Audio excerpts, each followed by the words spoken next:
This is BBC One, and the news at 1 now with Clive Myrie.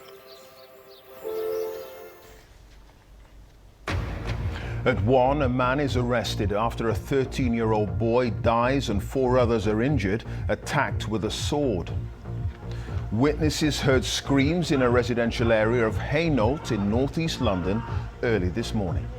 It is with great sadness that I confirm that one of those injured in the incident, a 13-year-old boy, has died from their injuries.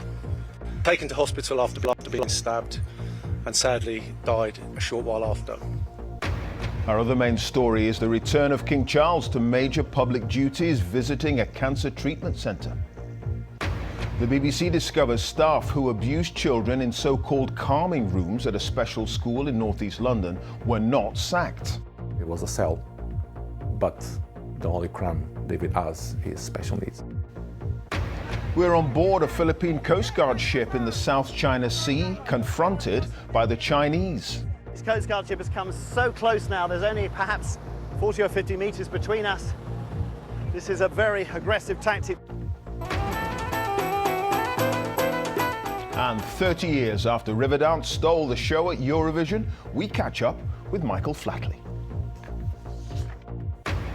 On BBC London, we have more reaction from the scene of that attack in Hainault this morning that left 5 people in hospital and 1 man in police custody.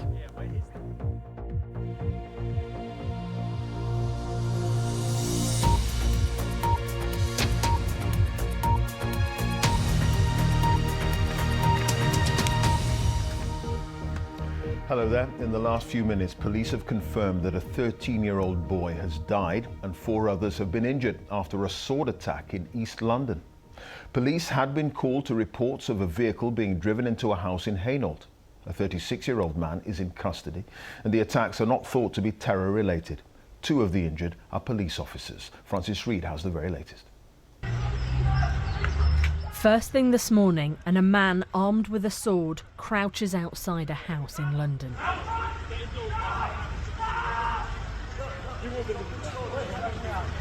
Lock your doors! Lock your doors! Police then follow the suspect around the back in what's usually a quiet residential area. We now know that a car was driven into a house at 7 a.m. this morning as people left for work and school. 5 were stabbed, including 2 police officers. Terrified people in the area were told to follow police instructions, and the transport network nearby was closed, including roads and the tube station. I saw it all from my bedroom window, and then when he went into the house or into the driveway, a couple of doors down, I ran down outside, and then police tased him there. I saw it. I was standing on the road watching it from the other side of the road. A transit van pulled up, a grey transit van pulled up. The man got out with a samurai sword. He tried to talk to one female resident. She ran away from him. As he's pulled the sword out in the air, she's tried to warn the other neighbour. As he's turned around, he's been struck in the head. The cordons are still in place. The Met Police say a man has been arrested, and they don't believe it's terror-related or that there's any ongoing threat to the wider community.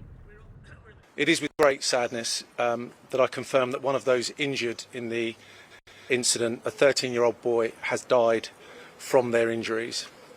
Taken to hospital after being stabbed and sadly died a short while after. In a statement, the Prime Minister said, "This is a shocking incident. My thoughts are with those affected and their families." 4 people injured have now been taken to hospital and 1 died. And while an increase of knife crime in the capital is known to many here, the violence is no less shocking. Francis Reid, BBC News. Well, Mark LaBelle is live in Hainault for us this afternoon. This now, of course, is a murder inquiry, Mark. Absolutely, Clive. In the past few minutes, the police here confirming that heartbreaking news that a 13-year-old boy has died as a result of the stabbing after being taken to hospital. He said that the family of the boy has been informed, and this must be an unimaginably difficult time for them. In terms of the police investigation, the police officer said that this is at a very early stage and they're going to be finding out everything that took place here. And what they confirmed is that the 36-year-old with the sword who was arrested 22 minutes after the first police call came in was tasered by the police. Two members of the public are still in hospital. He says that their injuries are not life-threatening, although we were told that two Met police officers did receive stab wounds and will need surgery, although at this time their injuries also not life-threatening. He commended the bravery of those who turned up this morning. There was the ambulance, the fire brigade and the police, of course, in confronting the suspect. And then wasn't going to take questions, but right at the end, a reporter asking if he was known to if the suspect was known to the police, and the police said that this was not a targeted attack, they don't believe. Okay. Mark, thank you for that update. Mark Lebel there live in Hainault in northeast London. And a little later we'll have a special report on knife crime in the UK. Now, in his first major public engagement since being diagnosed with cancer, King Charles has made a symbolic visit to a hospital in London with a specialist cancer treatment centre. Accompanied by Queen Camilla, they showed their support for staff, patients and ongoing research into the disease. The engagement marks the beginning of a gradual return to public duties for the King. And Sarah Campbell is live at University College Hospital in North London. This, a way, I suppose, for the King and Queen Camilla to show their respects for those working in trying to tackle this disease.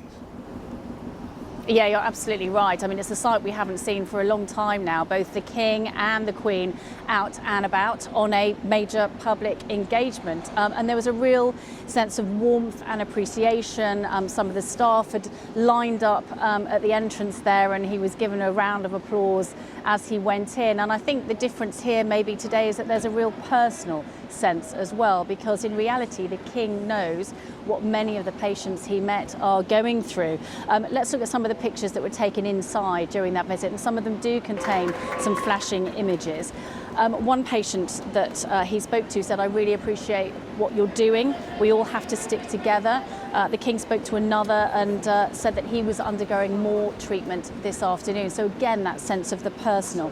Now, this is also a great centre of research. So as well as meeting with patients, he also spoke to some of the researchers, some of the clinicians. So they talked about a pioneering lung cancer study. He found out about a new melanoma trial. And the message throughout was about the importance of early diagnosis. And this is a message that both the King and Catherine, the Princess of Wales, have helped to promote since their own diagnosis. Now, the Palace have made clear that this isn't a full return to work. The King is still undergoing cancer treatment. But in terms of signs as to whether he will be able to return to what is normally a busy summer schedule, so you have Troop in the Colour, you have state visits, you have garden parties, this today was a very positive sign. Of course, all of those decisions will be subject to medical advice. Clive. Indeed, okay. Sarah, thank you. Sarah Campbell there reporting for us. Now, the Scottish National Party has officially begun the process of finding a new leader after Humza Yousaf's resignation as Scotland's First Minister. He quit ahead of two no-confidence votes at Holyrood after ending the SNP's power-sharing agreement with the Scottish Greens. Well, Lorna Gordon is live in Edinburgh for us now. Who are the runners and riders in this one, Lorna? Yes, Clive, actually what happened late this morning was that the Scottish Conservatives withdrew their motion of no confidence in Humza Yousaf. They said he'd been a disaster as First Minister and that in tabling the motion they had forced him to resign. It was their leader, Douglas Ross, said, job done. The Scottish Labour motion of no confidence in the SNP government, however, is still on the table. But when it comes to the runners and riders, nominations to become the new leader of the SNP, that process has now opened. Some of the names in the frame already, while the former Deputy First Minister John Swinney, he said he's considering a bid for the leadership. He's already received the backing of several senior SNP figures and he is widely seen as a safe pair of hands. The former Finance Secretary, Kate Forbes, who narrowly lost out to Humza Yousaf in the contest to become leader last year, has also been spoken of as a contender. Some say she is socially conservative, others, however, praise her honesty and authenticity. Neither have yet decided that they will stand, but whoever takes over as leader of the SNP faces some pretty hefty challenges ahead, some problems that have been building for some time. How to reunite this party that for so long has been known for its discipline, how to govern at the head of a minority government. But for now, Humza Yousaf remains as First Minister until his successor can be found. OK, Lorna, thank you. Lorna Gordon there at Holyrood. The BBC has discovered that staff who abuse children in so-called calming rooms at a special school in northeast London haven't been sacked. The abuse recorded on CCTV between 2014 and 2017 included children being hit, kicked and locked up for hours. The school says it acted in the best interests of pupils and handed the footage over to the police as soon as it was discovered. Noel Titheridge has this special report. It's a scandal because no one's been brought to justice. Children hit, kicked and locked inside alone for hours. What do you want to happen now? Justice. Justice for my son. My son's future has been destroyed. Today we reveal the reality of abuse in so-called calming rooms and what the school did in response. Calming room report. David Gloria. 11:17. Staff recording David saying, "I don't understand."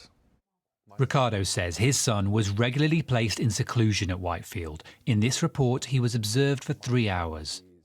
12:59, eating head with his own hands.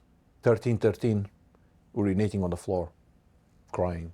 Ricardo, a police officer, was so appalled he demanded to see footage. My son was by himself in that room, in a panic state, crying, self-harm, back then for water. They just ignore him. David, how did that make you feel inside, being placed in the rooms? I was sweaty, I was angry, I was upset. And they don't listen to me, they left me to be in the floor. In 2021, CCTV footage from inside the rooms was discovered, despite them being shut 4 years earlier. The police investigated, but no charges were brought. Now, we've uncovered a catalogue of physical and emotional abuse against some of the most vulnerable children in the country, many unable to speak. Children were pushed into rooms with rhino pads, slammed against doors and left naked sitting in urine.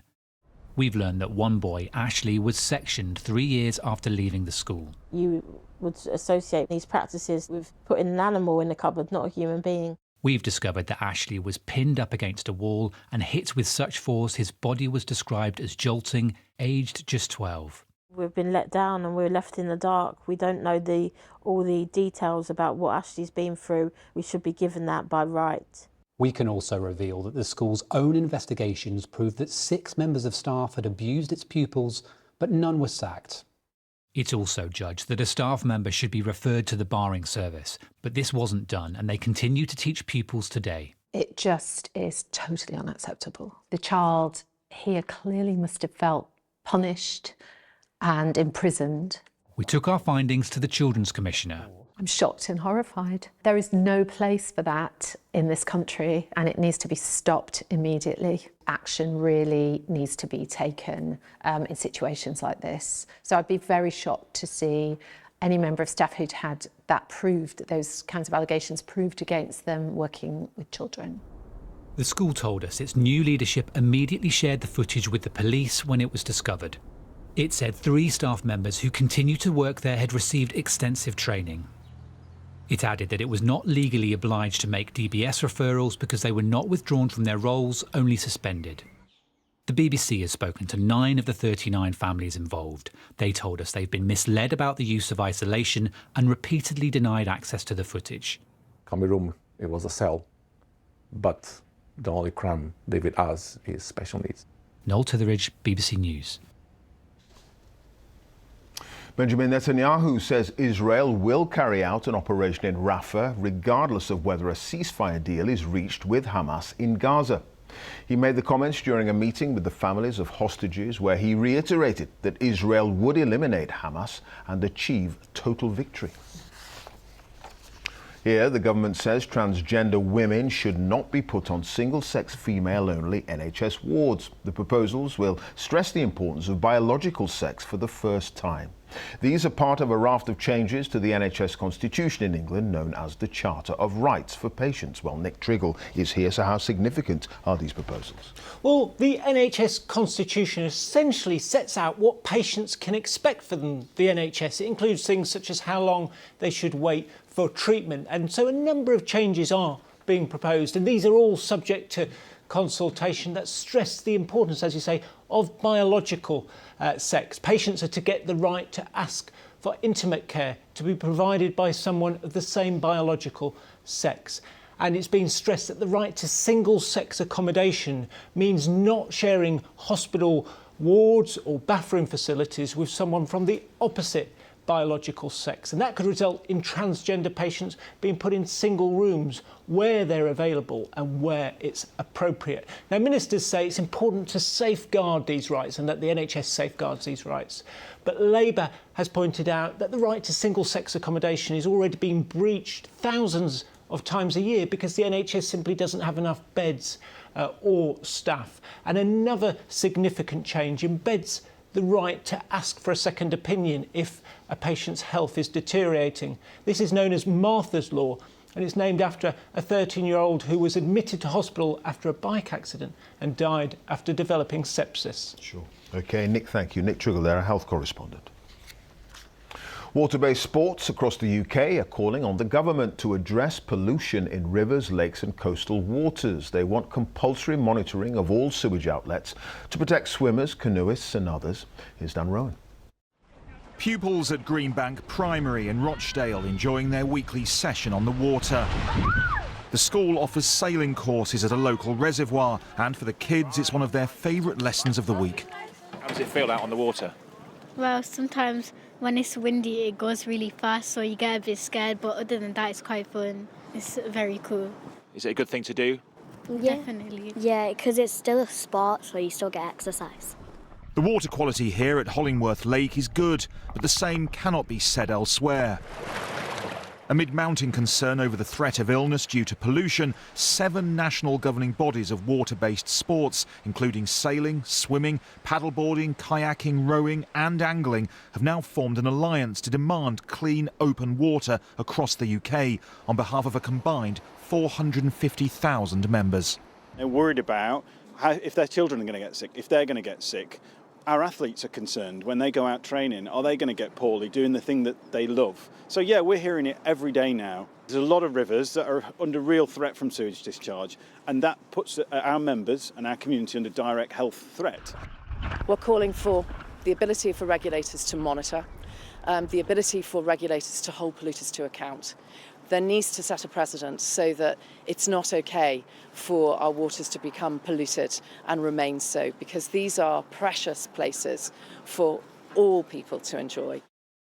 A government spokesperson said sewage pollution in our waters is unacceptable, which is why we have taken action to ban water bosses' bonuses when criminal breaches have occurred, quadrupled company inspections next year, provided more funding to our water regulators.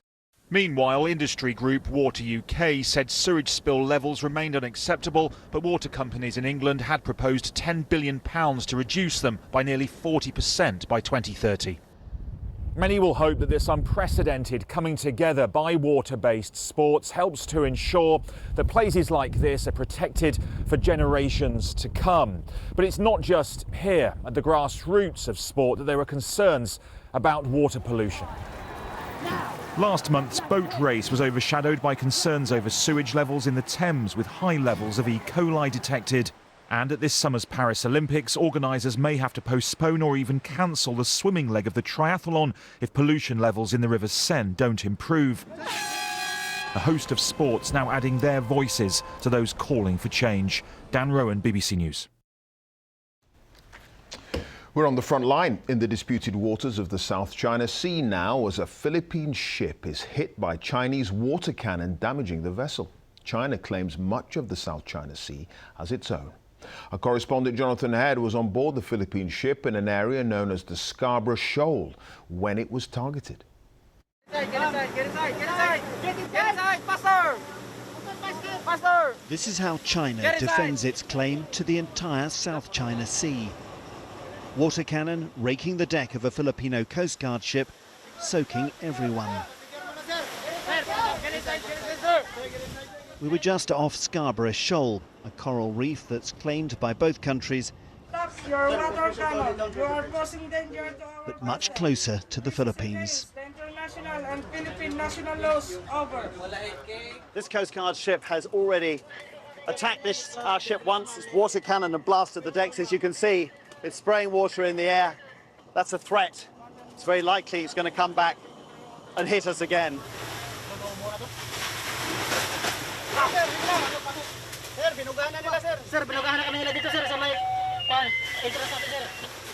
The Chinese attacks continued for half an hour. This is a familiar ordeal for these Filipino crew members who must conduct these missions while greatly outnumbered by the flotilla of Chinese ships outside. All morning we watched them shadowing us, and they watched us back, before moving in for a risky game of maritime cat and mouse. Well, this Chinese Coast Guard ship has come so close now, there's only perhaps 40 or 50 meters between us. This is a very aggressive tactic. The Philippines crew are preparing to throw buoys over the side in case there's a collision between the two. Look how close it's coming. After years of relative inaction, the Philippines is now pushing back against China's dominance in these waters, encouraged by the firm backing it's had from the United States. The Chinese presence here is overwhelming, though. In the end, our ship was forced to return to Manila. And there's always the possibility that these increasingly combative encounters in this strategically sensitive region escalate into something bigger. Jonathan Head, BBC News, in the South China Sea. The army says 2 injured military horses seen galloping through the streets of London are making progress after surgery. Quaker, a cavalry black and a grey called Vida, bolted after being spooked by noises from a nearby building site. It happened last Wednesday while the household cavalry were training in the Belgravia area. A man whose torso was discovered wrapped in plastic earlier this month at a nature reserve in Salford has been identified. Greater Manchester Police say the remains are believed to be those of Stuart Everett, who was 67 and lived locally. 2 men have been charged with murder. Now, the latest figures show there were around 250 fatal stabbings in England and Wales in the year to June 2023, and we've been reporting this afternoon on those attacks in East London. For every lost life, of course, many more are shattered by grief.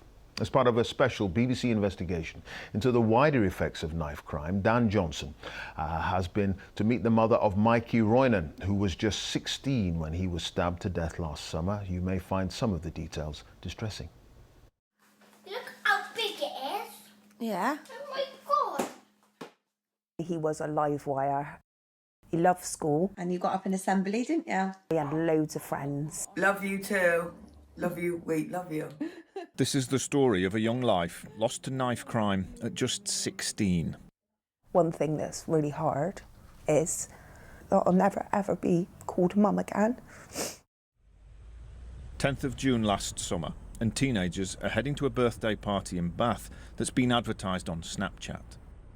This is Mikey travelling from the edge of Bristol with some friends. He was about to come across this group of teenagers from Wiltshire heading to the same party.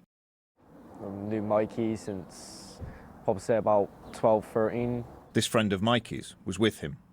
Got to the party, yeah, the vibes sound happy, it's a sound party. And then, yeah, it just all went downhill. We may never know exactly what sparked the confrontation, but at the back of the house, Mikey was stabbed in the back of his neck. He had blood coming out of his mouth, everyone was just shouting, screaming. All we knew was that he's been stabbed somewhere in his chest or his neck, so we thought straight away that this is bad. As he collapsed on the road, neighbours tried to save Mikey's life. The only thing he could say was that he is dying. Then I rang Mikey's phone and his friend answered and he said, Mikey's been stabbed. I was like, is he okay, is he okay? And he said, he's gone, Hayley, he's gone. And I put the phone down on him because I didn't want to hear that. I didn't believe it. And I went outside, I was being sick. In March, one of these 16-year-olds was convicted of murder, 2 of manslaughter. The jury agreed. This footage showed they were carrying knives hidden in their tracksuits. Why would you take a knife to a 16-year-old's birthday party? Why would you need to have a knife in a house party? Yeah, that is shocking. Really shocking. When I'm alone, I do chat to him. Sometimes I just sit on my phone and look at pictures or videos of him. I felt numb. Yeah. Like, this is going to end soon. This is, you know, he'll come walking back in the door. I've always said it. Still feel it. Well, I hope. Do you think that'll ever go? No. No. Do you want it to? No. No, I don't. No, because I can get through thinking that way. That he's around and he's here and he'll be back soon. Everything's the same at home. His shoes are still by the back door. His work boots are still by the front door. Just in case. Yeah. The long lingering effects of knife crime. Dan Johnson reporting there. Now, the COVID inquiry has reached Northern Ireland and has been hearing how the fragile political system there hampered the response to the pandemic. Claire Dobbin KC, the counsel to the inquiry, said much of the decision-making wasn't joined up, leading to a legacy of mistrust. Bereaved families gathered outside the inquiry in Belfast this morning and said they hoped it will bring lasting change. Now, the Eurovision Song Contest has given many acts global fame over the years, but one performer triumphed without even competing. Michael Flatley was the halftime entertainment when he stole the show in 1994 with his fresh take on Irish dancing. 30 years on, he's been reflecting on his success to Charlotte Gallagher. Eurovision 1994 in Dublin, and this was the interval act. Riverdance with Michael Flatley. My goodness, that brings up a lot of memories. It was a very unique evening. It was very, very special. I'll tell you a story. I don't think I've ever mentioned it before. Right before I went on stage, they came to me beside the stage, a couple of them, and said, please, we're getting calls from all the dance teachers.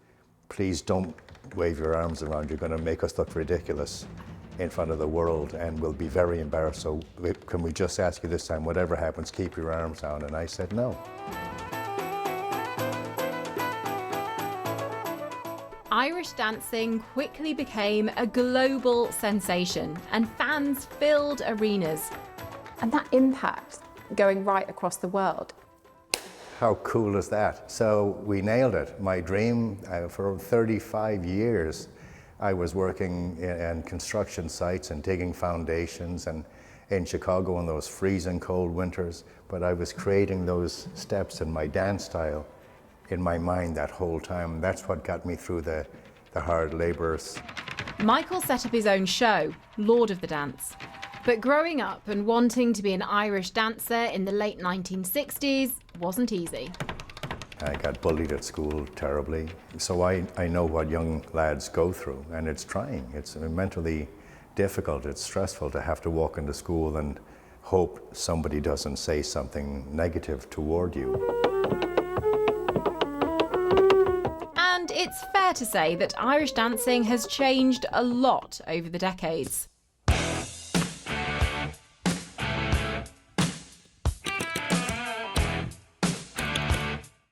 So what about the new generation of Irish dancers?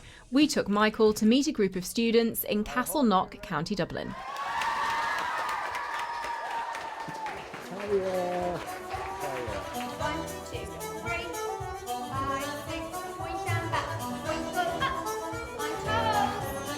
All under 9. Beautiful. My God. And did you ever think 30 years later you'd be talking still about that moment? When Riverdance finished, on that last stamp of the feet, when it stopped, even I was blown away with the response. And it was one of those moments in time. You know, we were so blessed. Charlotte Gallagher, BBC News, Dublin. Many shops have done it for years, leaving out little doggy bowls so you can browse with your pet. But one cinema in Norwich has gone further, allowing dog-friendly screenings. Robbie West has that story. Some were desperate to find their seats. Others sat patiently through the credits. and one or two, well, they were more interested in the snacks than what was on the screen. But whatever the dogs made of it, all of the owners that came along to this pet-friendly cinema said the idea was brilliant. I loved it, and she really likes telly, so she really enjoyed it. I could tell she was watching the whole movie. Like, our life revolves around Dolly, so it's like nice to have another sort of thing that we can do with her. Because he's a rescue, we don't like to leave him at home, so he goes to work with us. He goes everywhere. He goes on holiday with us. To see him interact with other dogs and how well behaved he is, considering the starting life he has, fills me with such great immense joy. Living on my own with Lenny, it's quite difficult for me to sort of go out and do things. So being able to bring him along is just absolutely amazing. Hiya, here's your blanket. Thank you very much. A cover for the seats, water bowls scattered around the screens, and the volume was turned down slightly so not to scare the smaller dogs. Cinema City in Norwich also allowed more time after the show for a deep clean in case there was any accidents or if anyone with an allergy turned up to the next screening. I've worked in cinema for over 20 years and I love making the cinema accessible for all, whether it be through the technology we use or just by opening it to dogs and dog owners. Here they plan to have dog-friendly screenings every month. So at this cinema, expect to see more pooches when you're purchasing your popcorn. Robbie West, BBC News. Time for a look at the weather now. Darren has more. Hi there, Darren.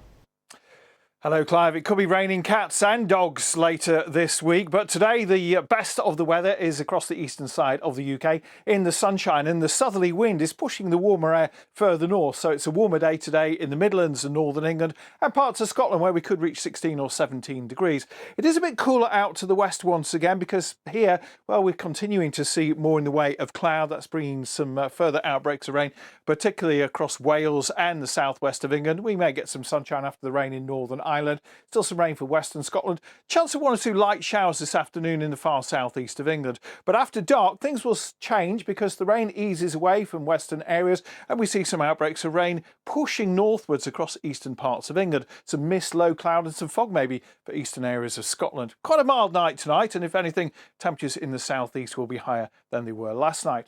But we do have some rain to start with in northeast England. That'll push into eastern Scotland for a while, where we've still got that mist and low cloud. But for western areas, a better day, a drier, brighter day, some sunshine, just 1 or 2 showers. A few showers developing in the Midlands ahead of this rain moving into some southern parts of England later on in the day.